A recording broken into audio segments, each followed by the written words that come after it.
Patrick Beverley. And now The Athletic is suggesting it might be the end of Russell Westbrook's time in LA. The situation now, quote, makes it more likely that Westbrook will be off the active roster by the start of training camp, either through a trade or the team sending him home with a la Rockets with John Wall last season. Shannon, you know this team. What's your gut feeling? Skip, I just don't see it. I read the article, and when I saw the headline, I'm like, huh? I find it just so hard for me to believe that the Lakers would just send him home a la John Wall. Skip, I believe the Lakers can trade Russ. His agent said, basically, you're going to have to throw in that extra pick, but the teams are going to, the only way Russ get traded for, Skip, is this. He and his agent was going to have to agree to you getting bought out. We're trading for you to buy you out.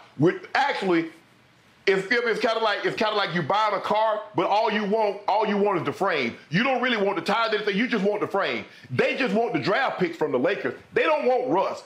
That's why I believe they would buy him out. And so Russ doesn't want to be bought out. Russ, I think the thing is Russ is going to have to prove himself all over again. It's almost like he's starting from scratch because what transpired last year, I mean, everybody like, oh, the man averaged 18, 8, and 8. 18, 8, and 8 is hard to do. Okay, why nobody else wants that 18, 8, and 8? Y'all keep telling me it's hard to do, and I'm not saying that it isn't. Getting 18 points in an NBA game, 8 rebounds, 8 assists isn't hard. But shouldn't one of the other 29 teams want 18, 8, and 8? Shouldn't one of 15 teams want 18, 8, and 8? That should tell you something. I just don't believe it, Skip. I'll believe it when I see it. I believe Russ starts the season on the roster. Do I believe they're working overtime, trying to find a place to ship Russ to? I absolutely believe that. I believe that one of the reasons why LeBron signed that extension is that Jeannie and Rob assured him, we will do everything we possibly can to make this a contending team. Not just this year, but next year as well. We're not concerned with 27 and 29 and 25 because, Skip, 27, how old LeBron going to be at 27? He's 30, 43? I'm not worried about no 43-year-old wing player, possible wing player. I'm not worried about no 45-year-old possible wing player in 2029.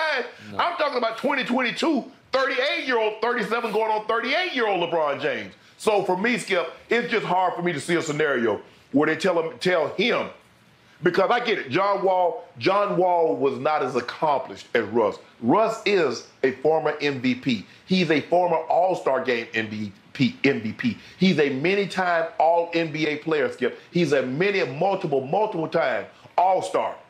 It's just hard for me to see it. I just can't see it right now. Maybe my glasses are a little foggy or something. I need a different tint, but I just don't see that right now, Skip. Okay, Shannon, I'm trying to read the Laker tea leaves here. Yes. I'm trying to figure out, because it surprised me. It didn't shock me, but it did surprise me. Yes. That all of a sudden LeBron chimes in yesterday and says, can't wait to see him go off next year. As in, it's a very positive, looking forward to Russ getting even with everybody, showing everybody how wrong they were. That's how it came across to me. Or it could be, I can't wait to Russ get off this team or go off this team. Man, you're really going deep now. LeBron is always going to be positive with teammates. LeBron, no matter what he thinks, LeBron is going to be positive. He's going to put the yeah, I want the guy. I know what the guy can do. But at the end of the day, Skip, he's been around Russ. He saw Russ. He knows Russ is not going to get it done. Okay, so are you actually? I'm looking back at the tweet again, or what he replied to. Can't wait for him to go off this season. Are you suggesting he was saying to go off this team?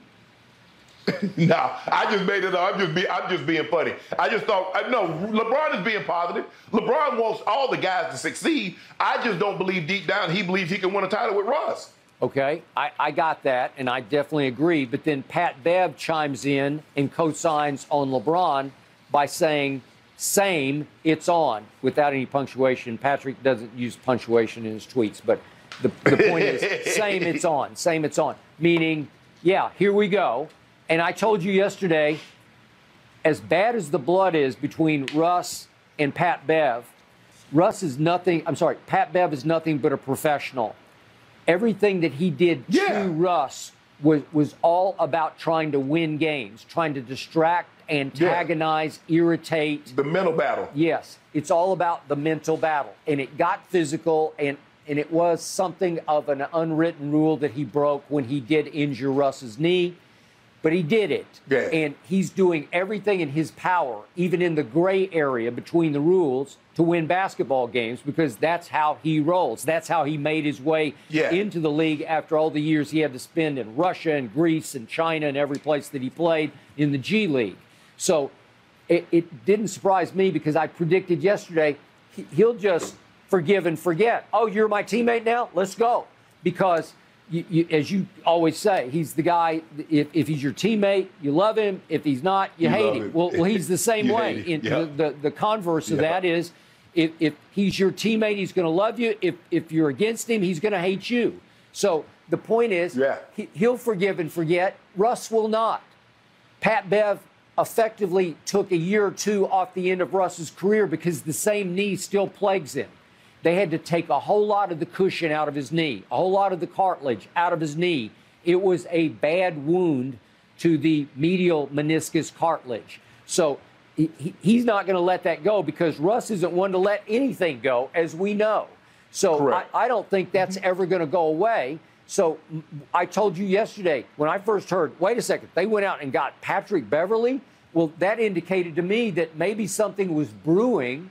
The skids had been greased to get rid of Russ. Like maybe they got a deal on the front burner for Russ to go, because I don't think it'll work between the two of them, let alone the fact that now Patrick is going to take some, if not a whole lot, of Russ's minutes. Because, Shannon, in the end, as God is my witness, what I believe here is Patrick Beverley right now is better than Russell Westbrook. He's more valuable in so many ways. He's a better better three-point shooter. I ain't going there. Yeah, he's a better playmaker. He's a pretty good playmaker. He doesn't make spectacular plays, but he makes all the right plays. How about this? He might not be a better player, but he might be a better fit for the Lakers. I mean, two things can be true. I still believe Russ is a better overall basketball player. I don't know. But Patrick Beverley might be a better overall fit for the Lakers, considering a role. Skip, as a role player, what is my role? And how do I maximize my ability in said role? Russ' roles changed, but he didn't change. He's the third option on a team, still thinking he's the first or second option on a team. And that's why it didn't really work for the Lakers. I always thought this was a bad fit. I never thought LeBron and Russ was a great fit. I never thought that. I thought if it could work, it would be because LeBron can make it work, but I didn't think it was a great fit. And it's not a great fit. Nobody, with the exception of Rob Pelinka, thought it was a great fit. Okay. Because that was the one time I was like, Ron, I love you. Yeah. Okay, I got you. And thank you for doing that. That was very objective on your part. But help me out here. Where would Russ be a great fit?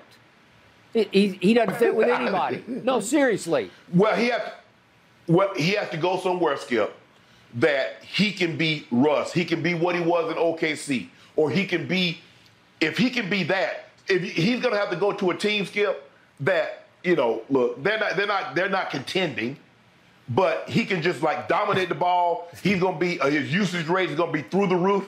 And he can thrive in a role like that, Skip. Okay. But he can't play. Skip, he's one-dimensional. He can't play out the ball. He can't catch and shoot. He just stand there when he doesn't have the ball. He's not diving. He's not cutting. He's just standing there. All right, so he's a solo act of a stat machine who doesn't impact the scoreboard positively. He just doesn't. He's not going to help win games. It's like I told you yesterday, what used to be called the Showtime Lakers. They're now the side Showtime Lakers, because he's a sideshow. And Russ versus Pat Bev is going to be the ultimate WWE sideshow if, in fact, they're going to go forward with it, which is hard for me to believe that they are, because it will make bad last year worse this year. That's what's going to happen, because if you just had Patrick Beverley, if he became your starting point guard, LeBron's the point guard, if you just put Pat Bev in, it's going to improve your defense dramatically. It's going to improve your three-point shooting dramatically, and it's going to reduce your turnovers dramatically. Check, check, check. He's just better. He's more valuable. He would be, if you want to do fit, I'm just saying he's a better all-around basketball player at this stage and age than Russ is, as his athleticism is declining, obviously. So, to me... How about... Yeah, like Russ just gums up the works. Russ is just in the way right now.